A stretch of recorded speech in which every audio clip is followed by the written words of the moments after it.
Welcome to Dance Specific Talks. This podcast is made for us dancers, and our goal here is to inspire dancers from all over the world to become better, both on and off the dance floor. We want to provide you with a platform where we dancers can share and learn from each other. So let me introduce to you your host for this podcast, T-ZER, and remember as always, by dancers, for dancers. What's up, party people, and welcome back to another episode of your favorite dance podcast, Dance Specific Talks. I'm your host, T-ZER, and this episode is of course released from Fit And Sensual. In this week's episode, we are traveling all the way to Amsterdam in the Netherlands as we are meeting no one else than the synchronized swimmer, Elianne. So what do you need to know about synchronized swimming? Well, it is a sport, but it's also dancing because they're doing counts, routines, formation, and they're doing everything to music. And we are going to ask Elianne from the Netherlands all about it. But first, you already know what to do. Go in and follow Dance Specific Talks, Be Fit And Sensual so that you can get your dance specific training on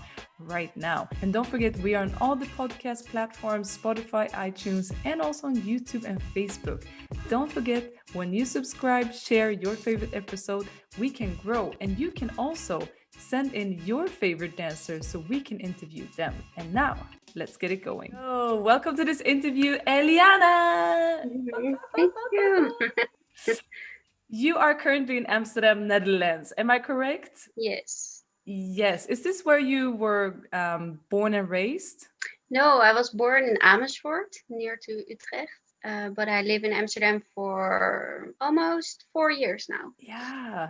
I loved to work with you. Last summer, we were in a project together for the Amsterdam's University for the Arts or Academy for the Theaters. And I got to know that you are a synchronized swimmer. And I had tons of questions. And when I started this podcast, I just knew that I would love to have you on just to explain, what is synchronized swimming and how did you get into that? Yeah. So I got into it when I was 8 years old. So it's almost 18 years later now. And I was doing ballet and swimming. And then in school, we had a program to try out some sports. And I was quitting ballet. And I really enjoyed the swimming. So actually, my mom said, just try synchronized swimming and see if you like it. And then I just never quit.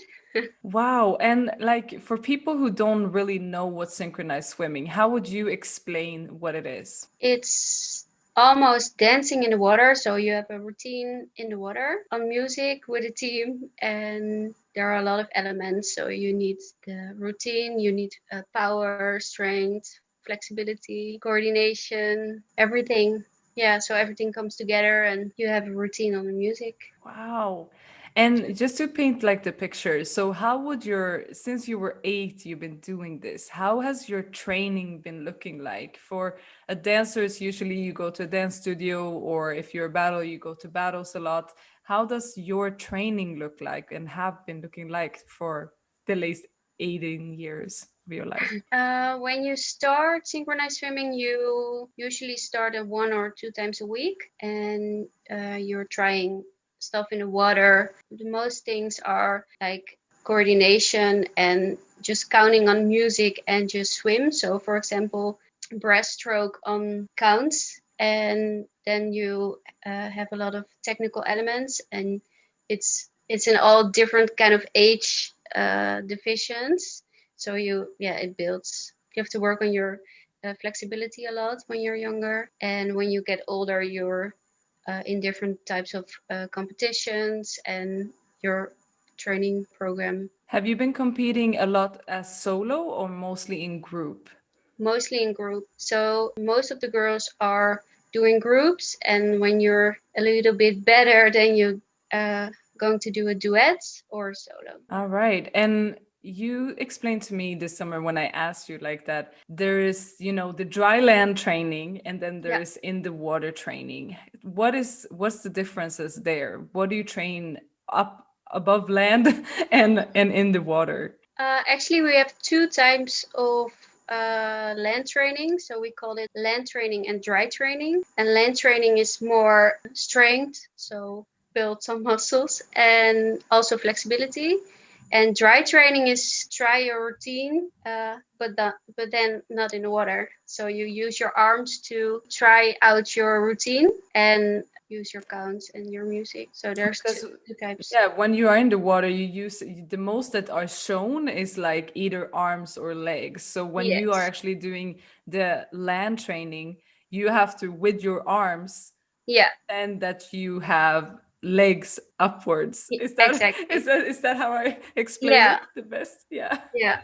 Wow. And you have to train dancing, choreo, flexibility, strength. How different is it to do it on land compared to in the water? What is the biggest difference? The biggest difference is there's no zwaartekracht. Is it the gravity? You are Yeah. like you're fighting the gravity of the water, basically. Yeah. It's way Yeah. heavier, I can imagine. Yeah. And for example, when you do a split on land, you have your own body weight to push you down. And for example, when you do it in the water, you have to be upside down and you have to use your muscles to put your splits like bigger. So that's different. And also when your legs are out of the water, you use your arms to be out of the water and the other way around. So when your arms are out of the water, you use your legs to be up. So it's like constant, something just have to keep moving you upwards to float and be on the same level as the other girls. And wow. Yeah, and that's one thing you are practicing a lot when you're very younger. You start with, we call it sculling, and it's a way of push your body up. So for example, when you lay down on your back, you're sculling under your hips because that's the heaviest point. But when you're upside down in a vertical position, you're having your arms like in a 90 degrees position, and then it keeps you up. And how do you know what the counts are? Because like music is blasting above the water, but how do you actually hear it underneath? Yeah, it's also underwater. So the music is also playing underwater, and also we just have to count. I think it's the same with dancing. We count mostly till 8. Sometimes it's a bit different, but mostly till 8. And then every movement or every position is on a count. So Wow. you have, if you don't hear the music, you just have to keep counting, and because you're doing it so many times, you know the music and it's in your body. Wow, that's a lot. Like suddenly you maybe don't hear the music and you just have to trust that. And also there must be a lot of bubbles going around Yeah. down underwater. So you can't really see each other all the time either. How do you make sure like that you are on the right distance, informations and everything? You hope that there are not too many bubbles, but you have to look to your teammates. Yeah. Right. And when it comes to wears, like you have a swimming suit and you Yeah. can have like glasses.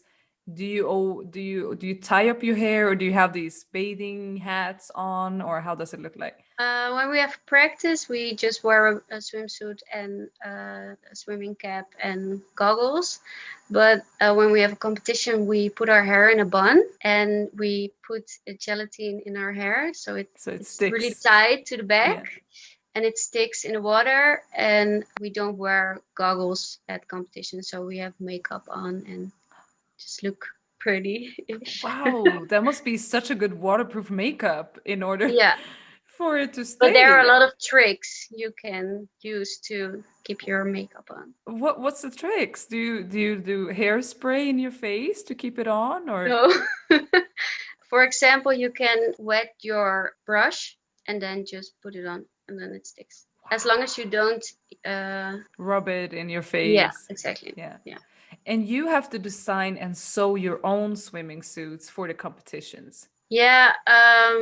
Example, we when we start a new number, we also most of the time get new swimsuits, and then we're thinking about, okay, what is nice, or we have people who are really good at that. And for example, we have one coach, she makes the swimsuits herself, and then we just thinking about it and get some ideas, and then because if I understand it right, this is quite important. Like you Yeah. also get scores on how you guys are looking like, not only how you perform. Or It's the whole package actually. So you get scores on technical, on difficulty, and on artistics. So yeah, that's So also for swimsuit. the technical is like that you're on sync and that you have like some really hard moves Yeah, in this show. Yeah. yeah, and it's, for example, it's how high you're out of the water, or how straight your legs are, or you have different types of routines. So you have a technical routine and a free routine, and in the technical routine you have technical elements everyone has to do. They're all the same, and you have to include them in your routine, and then they really look it look like if it's synchronized, but also if it's really high, or yeah, straight. Everything has to be perfect. Wow. And how do you actually get people up the water? How do you use that? What kind of technique are you using to push people up? When we do a lift, you mean? Yeah. So there are also different types of doing a lift, but you're building a formation underwater, and then, for example, a pyramid kind of thing. And then there's always one girl in the middle. She has to be really powerful, and there's one girl on top, and everyone else has a foot or a leg or a back or something, and then you're just pushing. So you use your legs like really.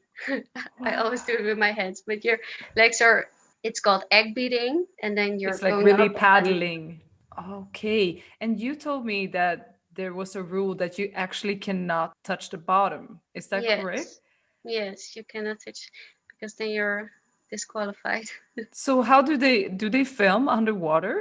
No, but you can see it if you're on the bottom of the pool. Yeah. Oh, wow. What other rules are like, no, you cannot do this? Is more than not touching the bottom. Yeah, you cannot touch the bottom. You cannot stop. So when you're, for example, you have a blackout in the routine, you have to be underwater, because when you're above the water and you're more than 10 seconds, I guess, out, and you're doing nothing, then you're also disqualified. And you're when you start the routine, you have, I think, 30 seconds to make your way to the stage and stand in your position, your starting position. And then you have 10 seconds and you need to be in the water. And so there are a lot of rules. And for example, when you have the technical competition, so there are also two types of competitions. And in the beginning of the season, you have the technical competitions, and that's those you're doing by yourself. So every girl has to, or boy, everyone has to get a score. For example, you have to get 55 points at your individual competition, and then you're qualified for doing your team. So when you're in a technical competition, you all have to wear a black swimsuit and a white swim cap, because they say it's because they cannot see different between the girls, and everyone is equal. But Yeah. Okay. It's like so. yeah, but those are the rules. Yeah. So that's how you start the season. You all have to kind of qualify to get into the group every year. Is that every year? Yeah, every year. Oh For wow. national. You must have done that so many times. Yeah. Yeah. And then once you get in, you get back with the girls, you start the training, and what is the name, or like how different is the next competition then? The next competition is the competition with the routines. So in a technical competition, you're doing it by yourself, and you're only doing technical elements. And the other competitions are on music. So you're doing your routine. And then in that competition, you have the two types of routines, and then you have the technical and the free routine. Okay. And is it like, do they have to, how long are you actually in the water? Like how long is a choreo that you have to perform with? It's about 3 or 4 minutes. So you constantly moving for 3. Yep. Wow.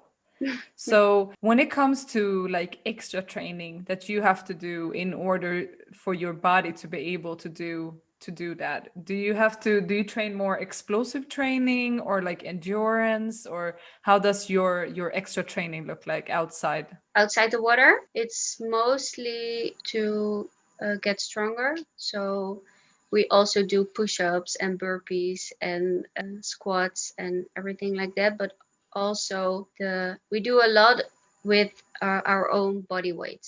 So you have to be, I think it's because of you have to be really quick in the water. And when you're too muscled, I think you get a little slower, but I'm not sure, but I think that's the reason. And I think it's always good to keep your condition really good. So I also run and swim just for lanes, doing lanes. But And how long do you have to keep your breath? I mean, because you are in this, you have to go down on the water, you have to create these pyramids and then push people up. Like you must be able to be underwater for a certain amount of time. Do you have like, do you train breath work or like how does that work? no, actually not.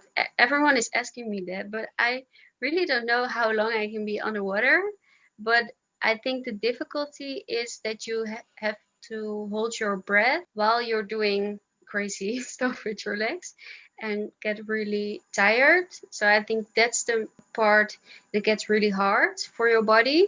And that's just doing it a lot. So we're doing a lot of, for example, core exercises, but we're doing it in the water and then underwater.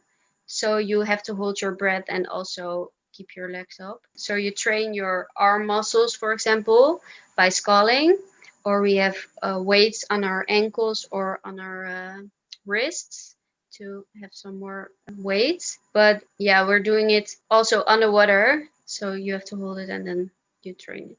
But Wow. It sounds like very physically challenging. Like I think a lot of people maybe they just see the splits and the legs and the swirls and then you don't understand how heavy it is. yeah, My mom used to be a professional swimmer and she started to have a lot of pain in her shoulders when she got older because she used to do the butterfly swims and everything. What kind of injuries or like pain do synchronized swimmers get from being so active in this sport? I think a lot of knee problems because we do like the egg beating. So the movement it keeps you out of the water. It's like a circling movement with your legs, and your knee is. Also, So your that's a knees lot. are kind of together and then your feet are turning, or No, you're maybe in it's a, hard to explain, but yeah. So it's like a squat position, Mhm. and then yeah, it's like this, but then with, Your feet are like rotating underneath, kind of yeah, thing. Wow. yeah. Okay, I can see that can be very challenging for the knees. Yeah. Yeah, but also shoulders. And I think the most of the, how do you say it? We get a lot of injuries while we're doing lifts or while we're trying to do lifts, and then the girl who is flying lands on your face or on your head, Oh. and that's, or we're kicking a lot, kicking each other a lot underwater. So that's also, well, the injuries come. Of course. I mean, of course, you guys are super close. You're in all these crazy Yeah, formations. So I'm sure that it happens a lot of accidents, but it looks so graceful that you don't even think about it. yeah, yeah. We have to pretend that everything. So have you had any injuries or have you ever felt like, you know what, I might stop this because it's too tough for my body or any other reasons? And just keep going. But yeah, just keep going because I really like it. So I cannot imagine I will stop swimming. Yeah, sometimes I'm like, oh my god. For example, a few months ago I just started and the season was really okay. And because of the COVID situation, we had to stop and then we can go back to the pool. And I was really motivated to be back. And then my teammate landed on my face. And I had two black eyes and my Oh, nose was like really big, and then I was like, oh shit. Why? But yeah, a week it later I had a happens. competition and I was like, yeah, I don't care. We have to go. Exactly. Wow. And yeah, so what is it that you love about it? You know, like what is it that it makes you feel that nothing else makes you feel? I think that everything comes together. So it's really, really hard, but so you have to work really hard, but it's also really nice that it's in the water. And I really like, it sounds quite strange, I guess, but it's really nice to be underwater and then upside down underwater, because underwater there's no noise and it's, I don't know, it's just a feeling. And also what I really like when I'm quite busy with school or work or everything, while I'm doing this, I have to count and only have to count and focus on my movements, and then I cannot think about anything else. So that's what I really like. Yeah, it's really forcing you to be in a moment, because not only, you need to keep alive, hold your breath, do this, but also that there's a lot of other people counting on you to just be in the moment. Do you have any funny stories of when it didn't go so well, except your teammate landing and making you have blue eyes? That's a hard question. It's a hard question. Or it could also be, do you have any particular memory that is super strong from one of your competitions? Something that really is like unforgettable moment from one of your competitions? I had one unforgettable moment. When I started synchronized swimming, I started in Amersfoort, where I used to live. And then I came to Amsterdam and I started here. And this team was for me a big challenge to be a part of. And then they said, okay, we're trying to get first place at nationals, and I was like, okay, that's new for me. And while I was at the competition, and we just did our routine, and I did my last movement, and I came out of the water, above the water, and the audience was going crazy, and I was like, what? This is amazing. And I think that moment was unforgettable, because I was giving my all and I was really, really, really tired, but the audience, yeah, it was amazing. And then we became national champions, so that was really, really cool for me. Wow. Yeah. So you and your team became national champions. And how does it look like then? How does it change then? Where do you go after that? Nothing. You go home and then there's nothing. And the team, like, doesn't mean that you have to now compete on like against other countries. No, because synchronized swimming in the Netherlands is really small. So you only go to the European or the Olympics, for example, when you're in the Dutch national team. But there's no Dutch national team. There's only a duet. And there's nothing. But last year I joined the Masters competition, and that's another division actually. And then that was last year January, and then we became Dutch national champion. And then we planned to go to the Europeans, but of course of the COVID situation it was postponed. That's so sad to hear. Well, I hope you get a chance to do it Yeah, me another too. time. Is that one of the biggest dreams you have, or what is one of your biggest dreams with doing synchronized swimming? When I was younger, I wanted to be in the national team, but now I just do it for fun. And it's not that I can do it for fun like once a week or twice a week. So I have to give it my all, and I want to get the best out of it with my team. But more than that, it's just not possible in the Netherlands. No. But that's more with my background with my study. I really for example, the Cirque du Soleil, and they also have the synchronized swimming part.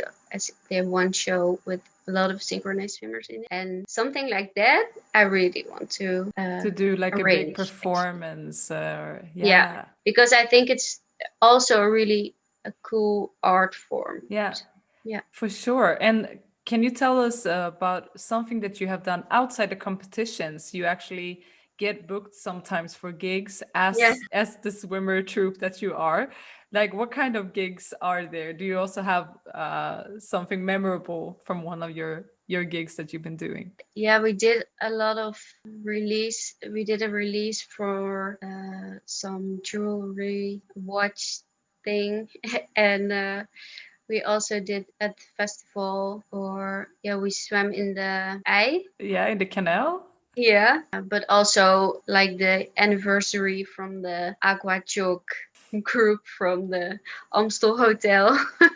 So a lot of things. But actually, my teammates did a video clip from a singer group performance thing. Like a music video or something Yeah, like music that. video. Yeah. Oh, wow. Yeah, I mean, there are so many artistic potentials with synchronized swimming. Yeah. Like you could actually have that in in other places than just in the swimming halls, because in every hotel almost there is a pool. Yeah. And if you could create some kind of festival or like performance and have lights, and I think it could be wonderful to see it. Also, if you could see it from looking into the water with like a screen or something, so you could actually see what's going on underneath. Yeah. I see a lot of potentials here. Yeah. Artistically.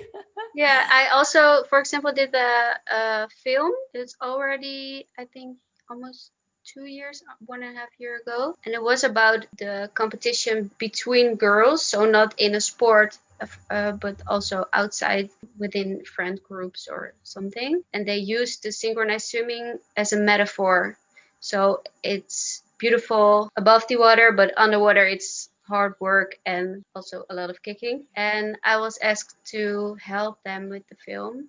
And yeah, that's also really, I think, a really beautiful way to show. Yeah, so cool, so cool. What have been, when I'm just thinking about all your experience combined, why would you say anyone else would do synchronized swimming? Like, what are you like when, you maybe see kids or something that ask you about this? Why would they do synchronized swimming, do you think? Why other girls are doing it, or why they should doing? Why they should. So if you would teach a group of young new swimmers, why would they start with synchronized swimming? I think if you like music and also dancing and the way of express yourself in a sport, but also in way of art. Yeah, and what I really like is that it combines everything, and I think a lot of girls are also really, but I think a lot of girls start with ballet, and then when they are like 10 or 12 years old, they're quitting because they don't,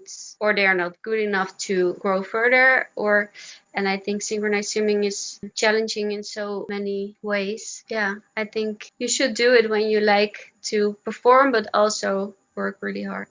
Yeah. And what is something you wished more people knew about synchronized swimming? That it's a sport.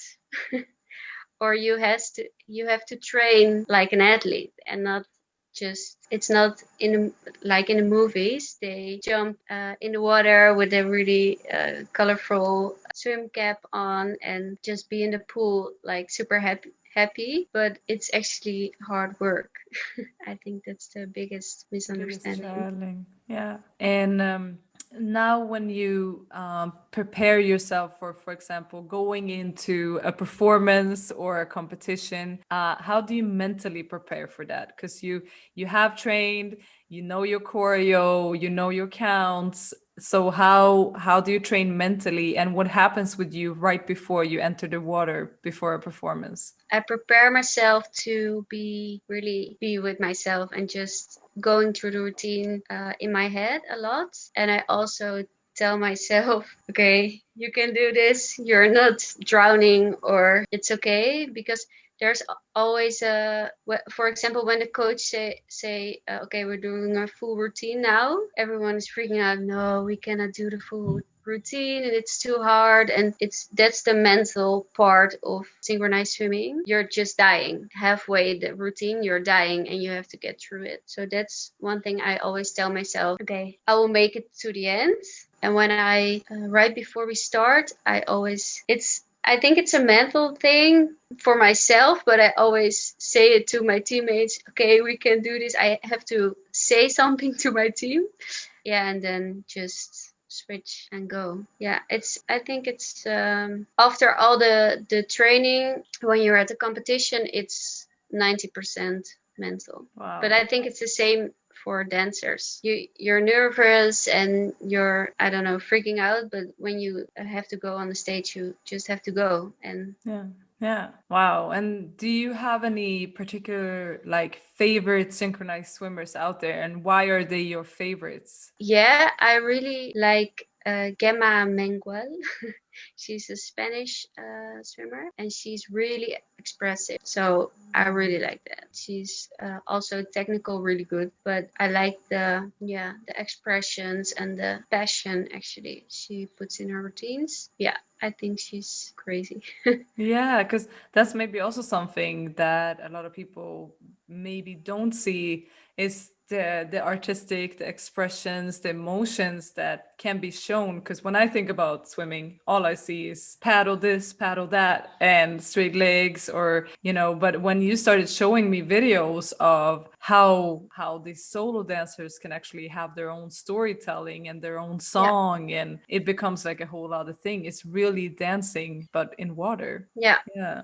It's super beautiful. Wow. Well, thank you so much for sharing all of this. In the end of my interviews, I always have something I call fill in the blanks. It's basically I start a sentence and you finish it with one word or a sentence of your choice. Yeah? Okay. So, for example, synchronized swimming makes me feel free and alive.